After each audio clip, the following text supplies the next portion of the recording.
Kogilu layout ವಸತಿ ಭಾಗ್ಯ ಸರ್ಕಾರ ಈಗ ಸಿಗಾಕೊಂಡಿದೆ. ಯಾಕಂದರೆ ಗೊಂದಲ ದಾಖಲೆ ಸರಿ ಪಚೀತಿ ಯಾರ್ದು ಪರಿಶೀಲನೆ ಮುಗೀತಿಲ್ಲ. ಆ ಪಕೀರ್ ಲೇಔಟಿಗೆ ಬಂದು ಕೆಲವರು ದಾಖಲೆ ಪಡ್ತಿದ್ದಾರಂತೆ ಅಧಿಕಾರಿಗಳು. ಇನ್ನು 3-4 ದಿನ ಆಗುತ್ತೆ ದಾಖಲೆ ಅಂತ. ಜಮೀರೇನೋ ಕೊಪ್ಪಳ ಅಂತ ಆಫೀಸು ಹೆಂಗ್ರಿ ಕೊಡೋದು, ನಾಳೆ ತೆಗಲಾಕೊಂಡ್ರೆ ಕತೆ ಏನು ಅಂತಾರಂತೆ. 20 ಜನದ ಮೇಲೆ ಹೋಗ್ತಿಲ್ವಂತೆ ದಾಖಲೆ ಸರಿಯಾಗಿರೋದು. ದಾಖಲೆ ಸರಿ ಇದೆ ಅಂದ್ಬಿಟ್ಟು ಅವ್ರು ಕೊಡ್ಕೂಡ್ದು ನೀವು ಮನೇನ ಯಾರಿಗೂ ಕೊಡ್ಕೂಡ್ದಲ್ಲಿ ಅವ್ರು ಬಂದಿರೋದೇ ಅಕ್ರಮ. ಈಗ ಅಲ್ಲಿ ಯಾರೋ ಇದ್ದವರಲ್ಲಿ ಒಂದು 26 ಜನದ ದಾಖಲೆ ಸರಿ ಇದೆ ಅಂತ ಇಟ್ಕೊಳ್ಳೋಣ. ಅವ್ರು ಕನ್ನಡಿಗರೇ ಇರ್ಬೋದು, ಅವ್ರ ಹತ್ರ ಎಲ್ಲ ದಾಖಲೆಗಳು ಇರಬಹುದು ಅಂತ ಇಟ್ಕೊಳ್ಳೋಣ. ಅವ್ರಿಗೆ ಇಲ್ಲಿ ಅಕ್ರಮವಾಗ ಕೂತಿದ್ದ ಕ್ಲೈಮ್ ಮೇಲೆ ಕೊಡ್ಕೂಡ್ದು ಮನೇನ ಅವ್ರು ಸಪ್ರೇಟ್ಲಿ ಅರ್ಜಿಯಾಗಿ ತಗೋಬೋದು ಬೇಕಿದ್ರೆ ಉಳಿದವ್ರ ರೀತಿ. ಈ ಅಕ್ರಮ ವಾಸದ ಆಧಾರದ ಕ್ಲೈಮ್ ಮೇಲೆ ದಾಖಲೆ ಇರೋರ್ಗೂ ಕೊಡ್ಕೂಡ್ದು, ವಿಚ್ ಈಸ್ ಅಗೈನ್ ಇಲೀಗಲ್. ಅದು ನನ್ನ argument. Mister chief secretary, brains ಇದ್ರೆ ಆಫೀಸರ್ಸ್ ಇದನ್ನ ಯೋಚನೆ ಮಾಡಿ ಕೂತ್ಕೊಂಡು. ಸರ್ಕಾರ ಹೇಳ್ಬಿಟ್ಟಿದೆ, ಮುಗ್ದೋಯ್ತು. ಇಲ್ಲದಿದ್ದವ್ರಿಗೆ ಕೊಡಕ್ಕೆ ಬರಲ್ಲ, ಅದು ಬೇರೆ ವಿಚಾರ. ಇದ್ದವ್ರಿಗೂ ಕೊಡ್ಕೂಡ್ದು ಅಂತ ನನ್ನ ವಾದ. ಹೌದು, ಅವರು ತಪ್ಪಲ್ಲೇ ಇದ್ದಾರೆ. ತಪ್ಪು ಮಾಡಿ ತಪ್ಪನ್ನು ಸರಿಪಡಿಸ್ಕೊಳ್ಳೋದಕ್ಕೆ ಈ ಪರಿಸ್ಥಿತಿಯ ಲಾಭ ಪಡಿತಾ ಇದ್ದಾರೆ ಅವರು. ಅವ್ರಿಗೆ ಯಾವ ಸಹಾಯನೂ ಕೊಡ್ಕೊಡ್ದು. ಬೇಕಿದ್ರೆ ಅವರು ನಾರ್ಮಲ್ ಆಗಿ ನಮಗೆ ಸೂರಿಲ್ಲ ಸೂರು ಕೊಡಿ ಅಂತ ಈಗ ಅರ್ಜಿ ಹಾಕ್ತಾರಲ್ಲ, ಈಗ KHBಗೆಲ್ಲ ಹಾಕ್ತಾರಲ್ಲ, ಆ ಥರ ಅವ್ರು ಬೇಕಾದ್ರೆ ಹಾಕಿ ತಗೋಬೋದು. ಅವರು ಪ್ರಿಯಾರಿಟಿ ಲಿಸ್ಟ್ಗೆ ಹೋಗಿ ಸೆಲೆಕ್ಟ್ ಆಗಿ ಮಾನದಂಡದ ಪ್ರಕಾರ ಅವ್ರು ತಗೋಬೋದು, ಯಾವ ತಪ್ಪು ಇಲ್ಲ. ಸೊ ಹಾಗಾಗಿ ಸರ್ಕಾರ ಈ ಬುರುಡೆ ಬಿಡಕ್ಕೆ ಸ್ಟಾರ್ಟ್ ಮಾಡಿದೆ. ದಾಖಲೆ ಇದ್ದವ್ರಿಗೆ ಕೊಡಕ್ಕೆ. ನಿಮ್ಮ ತಾತನ ಮನೆದ ಆಸ್ತಿ ಅಕ್ರಮವಾಗಿ ಕೂತವನಿಗೆ, ಜಮೀರು ನಿಮ್ಮ ಮನೆದ ಆಸ್ತಿ ನಿಮ್ಮ ತಂದೆದು ಕೊಡು, 10 ಬಸ್ ಮಾರ್ಬಿಟ್ಟು ಕೊಡು ನೀನೇನೆ ಅಂತ ಯಾರು ಕೇಳಬೇಕು. ಮಾರಪ್ಪ ನಿಂದು 10 ಬಸ್ಸು, ಬಡವ್ರಿಗಲ್ವಾ, ದುಡ್ಕೊಂಡ್ರೆ ಆಯ್ತು. ಆಮೇಲೆ ಸಾವಿರಾರು ಮಾರ್ಗ ಇದೆ, ಕೊಡ್ಕೂಡ್ದು. ದಾಖಲೆ ಇದ್ದವ್ರಿಗೂ ಕೊಡಬಾರ್ದು ಅದನ್ನು. ನನ್ನ ಪ್ರಕಾರ 5ನೇ ತಾರೀಕು ಆದಮೇಲೆ ಲಿಸ್ಟ್ ಫೈನಲ್ ಮಾಡ್ತೀವಿ ಅಂತ. ಲಿಸ್ಟ್ ಫೈನಲ್ ಆದರೆ ಲಿಸ್ಟ್ ಫೈನಲ್ಗೆ ನನ್ನ ಪ್ರಕಾರ ಸ್ಟೇ ತರಬೇಕು, ಇದಕ್ಕೆ ಕೊಡಂಗಿಲ್ಲ ಅಂತ. ಆಧಾರ್ ಕಾರ್ಡು ID ಅದು ಏನು ಬೇಕಾದ್ರೂ ಇರ್ಬೋದ್ರಯ್ಯ. ಒಳ್ಳೆ ಕತೆ ಐತಲ್ಲ ನಿಮ್ದು. ನನಗೆ ಈ ದಾಖಲೆಗಳೇ ಬೇಕಿಲ್ಲ, ಅಕ್ರಮವಾಗಿ ಎಲ್ಲ ತಗೊಂಡ್ಬಿಟ್ಟಿದ್ದೀನಿ, ಬಟ್ ದಾಖಲೆ ಇಲ್ಲ. ಈಗ ಸಕ್ರಮನ ಅದು ಹಂಗಾಗಲ್ಲ. ಅದಕ್ಕೆ ಇವ್ರು ಬೇರೆ ಬೇರೆ ಮಾರ್ಗವನ್ನು ಹುಡುಕ್ತಾ ಇದ್ದಾರೆ.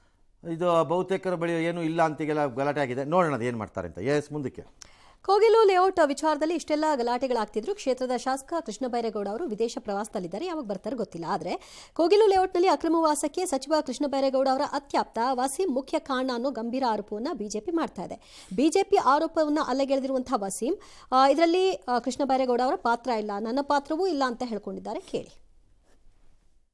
ಜೀನಿ ಸ್ಲಿಮ್ ತಗೊಳಕ್ಕೆ ಸ್ಟಾರ್ಟ್ ಮಾಡಿದ್ನು, ಅವಾಗ ಮಂತ್ಲಿ ಪೀರಿಯಡ್ಸ್ ಆಗ್ತಾ ಇದ್ದೀನಿ. PCOD ಪ್ರಾಬ್ಲಮ್ ನಾರ್ಮಲ್ ಆಗಿದೆ, ಥೈರಾಯ್ಡ್ ನಾರ್ಮಲ್ ಆಗಿದೆ. ಪೀರಿಯಡ್ಸ್ ಎಲ್ಲ 6 ಮಂತ್ ಆದ್ರೂ ಆಗ್ತಾ ಇದ್ದಿಲ್ಲ, ಇವಾಗ ರೆಗ್ಯುಲರ್ ಪೀರಿಯಡ್ಸ್ ಆಗ್ತಾ ಇದೆ. ಜೀನಿ ಸ್ಲಿಮ್ ನ ಯೂಸ್ ಮಾಡಿ 8 ತಿಂಗಳಲ್ಲಿ 55 kg ಸಣ್ಣ ಆಗಿದ್ದಾರೆ. ಜೀನಿ ಸ್ಲಿಮ್ ತಗೊಳ್ಳಿ, ಬೇಗ ಸಣ್ಣ ಆಗ್ತೀರಾ, ಫ್ಯಾಟ್ ಲಾಸ್ ಆಗ್ತದೆ. ಜೀನಿ ಸ್ಲಿಮ್ ನ ಯೂಸ್ ಮಾಡಿ 100% ಯಾವುದೇ ಸೈಡ್ ಎಫೆಕ್ಟ್ ಇಲ್ದಂಗೆ ಸಣ್ಣ ಆಗ್ತೀರಾ.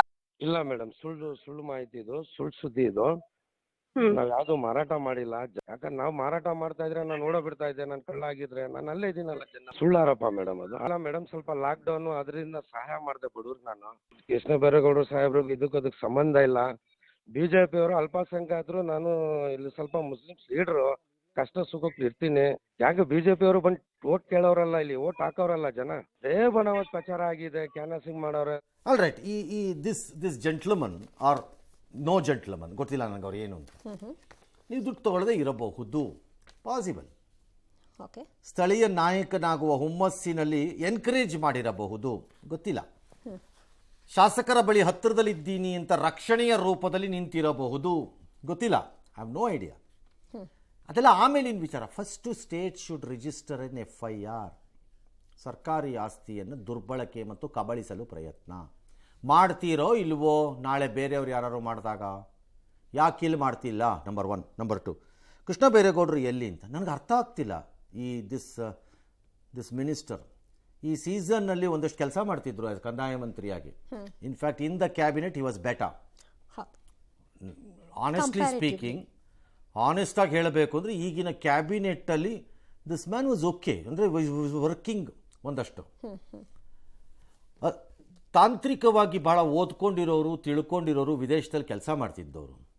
ನಿಮಗೆ ನಿಮ್ಮ ಕ್ಷೇತ್ರದಲ್ಲಿ ಏನಾಗಿದೆ ಅನ್ನೋದು ಗೊತ್ತೇ ಆಗಿಲ್ವಾ? ಹಾಗಾದರೆ ಒಂದು ಕಾಮನ್ ಸೆನ್ಸ್ ರಿಯಾಕ್ಷನ್ನು ಇಲ್ವಲ್ಲ. What sort of a MLA you are? ನಿಮ್ಮ ಬಗ್ಗೆ ಇದ್ದಿದ್ದ ಗೌರವನೂ ಹಾಳು ಮಾಡ್ತಾ ಇದ್ದಾರೆ. ಏನಕ್ಕೆ? ನಿಮ್ಮದೇ ತಾನೇ ಕ್ಷೇತ್ರ, ಹೌದು. ನಿಮ್ಮ ಪಾತ್ರ ಇದೆಯೋ ಇಲ್ವೋ ಅದು ಬೇರೆ ವಿಚಾರ. ಅದು ಇದೆಂಥದ್ದು ಲೋಕಲ್ ಶಾಸಕ ಕತೆ? ವೆರಿ ಸ್ಟ್ರೇಂಜ್ ಈ ಮಿನಿಸ್ಟರ್ ಆಟಿಟ್ಯೂಡ್ ನನಗೆ. ಇಲ್ಲಿವರೆಗೂ ಒಂದು ರೆಸ್ಪಾನ್ಸ್ ಇಲ್ಲ. ಒಂದು ರೆಸ್ಪಾನ್ಸ್ ಇಲ್ಲ ಅಂದರೆ ಏನು ನಿರೀಕ್ಷೆ ಮಾಡಬೇಕು ನಿಮ್ಮಿಂದ? ಫ್ರಮ್ ಪಬ್ಲಿಕ್ ರೆಸ್ಪಾನ್ಸಿಬಿಲಿಟಿನಲ್ಲಿ ಭಾಳ ಮೋಸ. ಕೋಗಿಲು ಲೇಔಟಲ್ಲಿ ಸರ್ಕಾರ ತಾನೇ ಹೊಡ್ಕೊಂಡಿರೋಂಗೆ ಕಾಣುತ್ತೆ ಅಂತ ಸುದ್ದಿ. ಅಕ್ರಮ ನಿವಾಸಿಗಳದ್ದು ಹಸಿ ಹಸಿ ಸುಳ್ಳು. ಈಗ ಈ ವಾಸಿಂ ಹೇಳೋದು ನಾನು ಕೋವಿಡಲ್ಲಿ ಲಾಕ್ಡೌನಲ್ಲಿ ಹೆಲ್ಪ್ ಮಾಡಿದೆ ಅಂತಾರೆ. Whereas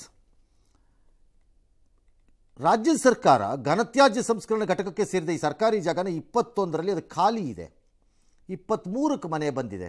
23ರಲ್ಲಿ lockdown ಇರಲಿಲ್ವಲ್ಲ? ಹೌದು. ಹಾಗಾದರೆ ಮಿಸ್ಟರ್ ವಾಸಿಂ ಲಾಕ್ಡೌನಲ್ಲಿದ್ದಾಗ ಯಾರಿಗೆ ಎಲ್ಲಪ್ಪ ನೀನು ಸಹಾಯ ಮಾಡಿದ್ದು? ಅದರ ಬೆನಿಫಿಟ್ನ ಇಲ್ಲಿ ತಗೊಳ್ತಿರೋ ಯಾಕೆ ಅಂದರೆ 20ರ ಗೂಗಲ್ ಮ್ಯಾಪ್ ಪ್ರಕಾರ ಅಲ್ಲಿಲ್ಲ ಕಲ್ಲಿನ ಕ್ವಾರಿ ಇದೆ, ನೀರಿದೆ. ಆಮೇಲೆ ತಲೆ ಎತ್ತಿದೆ ಅದೇ ಮ್ಯಾಪಿಂಗಲ್ಲಿ. ಹೌದು, ಶೆಡ್ಗಳು ಹಾಕೊಂಡು ಆಮೇಲೆ ಅಲ್ಲಿ ಬಂದಿರೋದು. ಗೂಗಲ್ ಮ್ಯಾಪನ್ನು ಯಾರೋ ತಿರ್ಚಿದ್ದಾರೆ ಅನ್ನೋಕ್ಕಾಗ್ತಿಲ್ವಲ್ಲ ಈಗ. ಏಕಾಏಕಿ ಶೆಡ್ ಬಂದಿದೆ ಅಲ್ಲಿ. ವಾಸಿಂ ಎಲ್ಲಿ ಸಪೋರ್ಟ್ ಮಾಡಿದ್ದು ಅವ್ರಿಗೆ ಹಂಗಾರೆ? ನಂಬರ್ 1. ನಂಬರ್ 2, ಕ್ವಾರಿ ಒಳಗಡೆ ಓಪನ್ ಸ್ಪೇಸಲ್ಲಿ ನೀರಿರೋ ಥರ ಜಾಗದಲ್ಲಿ ಬಂದು ಮನೆ ಕಟ್ಕೋತೀವಿ ಅಂದಾಗ ಅದಕ್ಕೆ ಅವಕಾಶ ಕೊಟ್ಟಿದ್ದವ್ರು ಎಂಥವ್ರು ನೀವೆಲ್ಲ? ವೆದರ್ ಇಟ್ಸ್ ಎನ್ MLA ಆರೆ ವಾಸಿಂ ಆರೆ ಲೋಕಲ್ ಆಫೀಸರ್ಸ್. ಎಂಥ ಜನ ನೀವು? ಸ್ಥಳೀಯ ದಾಖಲೆ ಇದೆ ಅಂತ ಈಗ ಅಲ್ಲಿ ಸ್ಥಳೀಯರು ಹೇಳ್ತಿದ್ದಾರಂತೆ. ಸುಳ್ಳು. ಸ್ಥಳೀಯ ದಾಖಲೆ ಇರೋಕ್ಕಾಗಲ್ಲ. 23ರಲ್ಲಿ ಖಾಲಿ ಇದ್ದಿದ್ದು ಬಂದು ಆಮೇಲೆ ಗುಡಿಸಲು ಬಂದಿದ್ದರೆ ಅಥವಾ ಕಟ್ಟಡ ಬಂದಿದ್ದರೆ ವಾಟ್ ಎವರ್, ದಾಖಲೆ ಹೆಂಗಿರುತ್ತೆ? ಏನು ದಾಖಲೆ ಇರಲಿಕ್ಕೆ ಸಾಧ್ಯ? ವೋಟರ್ ID ಎಲ್ಲಿದ್ದರೂ ಇರ್ಬೋದು ಕ್ಷೇತ್ರದಲ್ಲಿ. ಹೌದು. ರೇಷನ್ ಕಾರ್ಡು ಎಲ್ಲಿದ್ದರೂ ಇರ್ಬೋದು. ಆಧಾರು ಎಲ್ಲಿದ್ದರೂ ಇರ್ಬೋದು. ಅಡ್ರೆಸ್ ಚೇಂಜ್ ಆಗಬೇಕಷ್ಟೇ, ಅದಾಗಿರಲ್ಲ.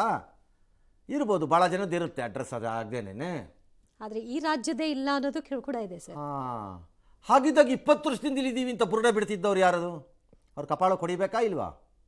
ಆಗ ರಾಮಲಿಂಗಾರೆಡ್ಡಿ ಅವ್ರ ಪರಿಸ್ಥಿತಿ ಬರುತ್ತಾಗ. ರಾಮಲಿಂಗಾರೆಡ್ಡಿ ಅವ್ರಿಗೆ ಭಗವಂತ ಎಲ್ಲ ಕೊಟ್ಟಿದ್ದಾನೆ, ನಿಮ್ಗೆ ಸ್ವಲ್ಪ ಜಾಸ್ತಿ ಆದಂಗಿದೆ ಆಸ್ತಿ, ಒಂದು ಸ್ವಲ್ಪ ಕೊಟ್ಬಿಡಿ ಬರೆದು. ಉದಾರತೆ ತೋರಿಸಿ. ಏನೋ ನೀವು ಇದರಲ್ಲಿದ್ದೀರಿ ಮಂತ್ರಿಯಾಗಿ, ಈಗ ಸಾರಿಗೆ ಮುಜರಾಯಲ್ಲಿ ದೇವ್ರು ನಿಮ್ಮ ಕೆಲಸ ಮೆಚ್ಚಬಹುದು. ದೇವ್ರು ಮೆಚ್ಚೋ ಕೆಲಸ ಮಾಡಬೇಕು. ಮುಜರಾಯಿ ಮಂತ್ರಿ ದೇವರು ಮೆಚ್ಚುವ ಕೆಲಸ. ಶೆಡ್ನಲ್ಲಿ ಇಲ್ಲದೆ ಇದ್ದವ್ರಿಗೂ ಈಗ ಮನೆಯಿಂದ ಬೇಡಿಕೆ. ಇದು ನಾನು ನೋಡಿದ್ದೀನಿ ಭಾಳ ಇಲ್ಲ. 164 ಜನಕ್ಕೆ 200 ಜನ ಇರ್ತಾರೆ, ಅಷ್ಟೇ ಅಲ್ಲ 300 ಜನ ಬರ್ತಾರೆ. ನೋಡ್ತಾ ಇರಿ ಅಣ್ಣ, ನಾನು ಅಲ್ಲೇ ಇದ್ದಿದ್ದ, ಮೊನ್ನೆ ತೆಗೆದಾಕ್ಬಿಟ್ಟಿದ್ರು ಅಷ್ಟೇ, ಬರ್ತಾರೆ ನೋಡಿ. ಹಿಂದೆ ಒಂದು ಸರಿ ನಾವು ಇದೇ ಥರ ಒಂದು ಪರಿಸ್ಥಿತಿ, ಬೆಂಕಿ ಬಿದ್ದಾಗ, ಬೆಂಗಳೂರಿನ ಒಂದು ದೊಡ್ಡ ಕ್ಷೇತ್ರದ ಭಾಗವಾಗಿದ್ದಂಥ ದೊಡ್ಡ ಸ್ಲಮ್ ಅದು, ಬೆಂಕಿ ಬಿದ್ದಾಗ ಹೀಗೆ ಲೆಕ್ಕ ಹಾಕ್ಸಕ್ಕೆ ಹೋದಾಗ ಬೆಂಕಿ ಬಿದ್ದು ಸುಟ್ಟಿದ್ದಿದ್ದೆ ಒಂದು 35 ಗುಡಿಸ್ಲು, ಒಂದು 500-600 ರೂಪಾಯಿ ಬೇಡಿಕೆ ಬಂತು. ಆಮೇಲೆಲ್ಲ ನೋಡಿ ಎಲ್ಲ ವಾಡದೆಲ್ಲ ಕಾಪಾಳಕ್ಕೆ ಹಾಕಿದ್ಮೇಲೆ ಒಬ್ಬ ಒಂದು 80 ಗುಡಿಸಲು ಹಾಕಿ ಬಾಡಿಗೆ ಕೊಟ್ಟಿದ್ದ 500 ರೂಪಾಯಿ ಥರ. ಗುಡಿಸ್ಲಿಗೆ 300 ರೂಪಾಯಿ 500 ರೂಪಾಯಿಗೆ ಬಾಡಿಗೆ ಕೊಟ್ಟಿದ್ದ. ಕರ್ಕೊಂಬಂದು ಚೆನ್ನಾಗ್ಬಿಟ್ರು 4ನ್ನ ಓಡೋಗ್ಬಿಟ್ಟ. ಬಾಡಿಗೆ ಕೊಟ್ಟಿದ್ದ. ಇದರಲ್ಲೂ ಅರ್ಧ ಅಂತ ಕಚಡಾನೇ ಇರುತ್ತೆ, ಬೇಕಾದ್ರೆ ನಾನು ಬೆಡ್ಸ್ ಕಟ್ಬಿಡ್ತೀನಿ. ಕರೆಕ್ಟಾಗಿ ಚೆಕ್ ಮಾಡಿದ್ರೆ ಅರ್ಹರಿಗಷ್ಟೇ ಸೋರು ಅಂದರೆ ಬುರುಡೆ ಸರ್ಕಾರ. ಹಾಲಿನ ನಿಯಮಾವಳಿನಲ್ಲಿ ಕೊಡೋಕ್ಕೆ ಬರೋದೇ ಇಲ್ಲ, ನಿಮಗೆ ಕೊಡಕೂಡ್ದು. ಅರ್ಜಿ ಹಾಕಿದವ್ರಿಗೆ ಫಸ್ಟ್ ಕೊಡಬೇಕು, ಆಮೇಲೆ ಹಾಕಿಸ್ಕೊಂಡು ಬೇರೆಯವ್ರಿಗೆ ಕೊಡಬೇಕು. ಶಾಸಕರ ಕೋಟ ಅಂತೆ ಸರ್. ಶಾಸಕರ ಕೋಟ ಅಂತ ಇಲ್ಲ. ಶಾಸಕರ ಕೋಟ ಅಂತಿದ್ರೆ ಅದನ್ನು ಚಾಲೆಂಜ್ ಮಾಡ್ತೀವಿ. ಇವತ್ತು ನೀವು ಕೊಟ್ಕೋಬೋದು, ನಾಳೆ ಸಿಗಲ್ಲ, ಮತ್ತೆ ಹೇಳ್ತೀನಿ ಅಷ್ಟೇ. ಏನು ಶಾಸಕರ ಕೋಟ ಏನು ದೇವ್ರ? ಶಾಸಕರ ಕೋಟ. ಎಸ್, ಆಯ್ತು. ಇನ್ನು ಇವತ್ತು ಹೊಸ ವರ್ಷದ ಮೊದಲ ಸಚಿವ ಸಂಪುಟ ಸಭೆ ನಡೆಯಿತು. ಕ್ಯಾಬಿನೆಟ್ ಮೀಟಿಂಗ್ನಲ್ಲಿ ಮರ್ಯಾದಾ ಹತ್ಯೆ ಬಗ್ಗೆ ಗಂಭೀರ ಚರ್ಚೆ ಆಗಿದೆ. ಈ ಮರ್ಯಾದಾ ಹತ್ಯೆ ತಡೆಗೆ ಇನ್ನಷ್ಟು ಕಠಿಣ ಕ್ರಮ ತೆಗೆದುಕೊಳ್ಬೇಕು ಅಂತ ಚರ್ಚಿಸಿದ್ದಾರೆ. ಈ ಸಂದರ್ಭದಲ್ಲೇ ಬಳ್ಳಾರಿ ವಿಚಾರ ಈಗಾಗಲೇ ಕಾನೂನು ಇದೆಯಪ್ಪ ಇದಕ್ಕೆ. ಯಾಕೆ ಇನ್ನೊಂದು complicated duplication of regulations and loss ಮಾಡ್ತೀರಿ ಸುಮ್ಮನೆ? ಏನು ಸರ್ಕಾರಗಳು, ಅದೇನು ಆಫೀಸರ್ಗಳು, ಅದೇನು ಮಂತ್ರಿಗಳು ಎಲ್ಲ ಯಾವ ಇದೆಯೇ. If you want you can tighten those regulations and rules ಅಂತ ಬೇಕಿದ್ರೆ. ಅದರ ವ್ಯಾಪ್ತಿಯನ್ನು ಎನ್ಕಂಪಾಸಿಂಗ್ ಪವರ್ಸ್ ಏನಾದ್ರು ಎನ್ಹಾನ್ಸ್ ಮಾಡೋದಾದರೆ ಏನಾದ್ರು ಇದ್ದರೆ ಮಾಡ್ಕೋಬೋದು. ಇನ್ನೊಂದು ಕಾನೂನು ಒಂದು ಕಡೆಯಿಂದ ಈ ದೇಶದಲ್ಲಿ ಕಾನೂನುಗಳದ್ದೇ ದೊಡ್ಡ ಸಮಸ್ಯೆ. ಪಾಲನೆ ಆಗ್ಬೇಕಷ್ಟೇ. ಎಸ್.